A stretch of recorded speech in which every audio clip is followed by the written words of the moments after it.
Bonjour Hélène. Bonjour Natacha. Vous avez lu la presse française pour nous et ce matin à la une, cette grève générale illimitée qui continue en Guyane.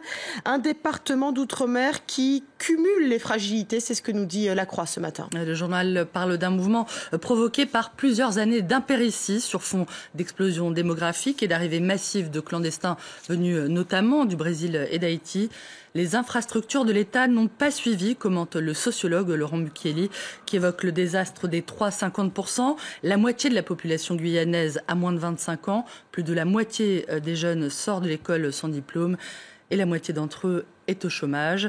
Une population à la fois donc plus jeune et plus pauvre qu'en métropole, alors que le coût de la vie en Guyane est plus élevé que dans l'Hexagone, selon Le Monde, qui cite aussi des taux de délinquance plus importants et une situation migratoire difficile, la Guyane étant notamment le département qui a enregistré plus de 40% des demandes d'asile reçues par la France en Outre-mer en 2013. Le Monde qui estime aussi que l'intendance économique et sociale ne suit pas en Guyane. Le journal revient aussi sur la polémique de l'absence à Cayenne de la ministre de l'Outre-mer, Erika Barreitz. Le Monde rappelle le précédent d'Yves Jégo, bloqué une dizaine de jours en Guadeloupe en 2009. Un exemple qui inciterait à la prudence. Et il regrette aussi l'attitude des 500 frères, ce collectif de Guyanais cagoulés qui aurait signifié, masqué leur refus du dialogue, selon Le Monde. Ce n'est pas acceptable, assène le journal. En République, on négocie à visage découvert. Il faut tomber les masques et se mettre autour de la table, je cite.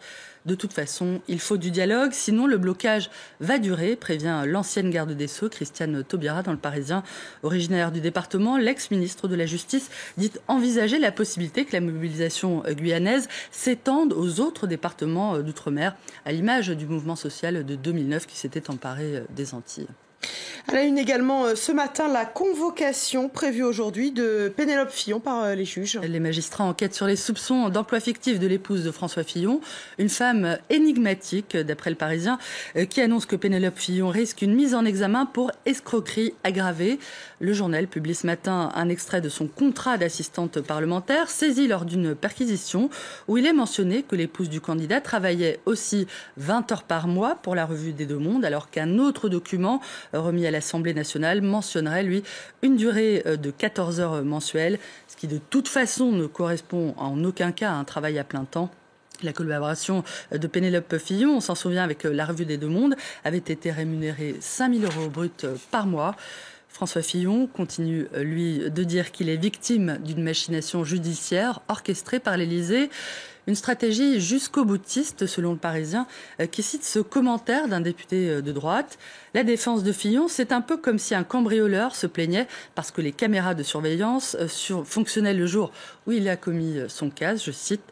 François Mitterrand a prouvé au cours de ses 14 années à l'Élysée qu'en matière de cabinet noir, les socialistes avaient de remarquables dispositions naturelles, ironise Le Figaro, qui fait mine de se demander si cette époque est révolue et si François Hollande, fervent admirateur de son prédécesseur, n'a rien retenu de ses méthodes les plus contestables.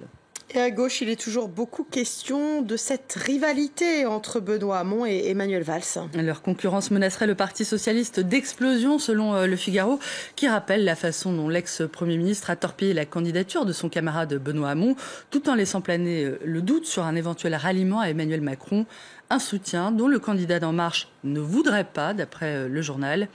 Alors que la majorité apparaît toujours aussi déboussolée, à moins d'un mois maintenant du premier tour, l'opinion annonce que 40% des Français se disent prêts à voter blanc, 86% d'entre eux souhaitant d'ailleurs que ce vote soit comptabilisé dans les suffrages exprimés. La question du vote blanc que n'évoquent pas les pensionnaires de la résidence de l'abbaye rencontrés par La Croix, ce qui n'empêche pas ces retraités de suivre d'assez près cette campagne qui ressuscite beaucoup de souvenirs. Germaine, 99 ans, dit qu'elle ne sait toujours pas si elle va aller voter cette fois-ci. La vieille dame qui a voté pour la première fois à 21 ans en 1946 se souvient. À l'époque, voter était presque un devoir pour une femme. Merci beaucoup Hélène Frade pour cette revue de presse des journaux français. On vous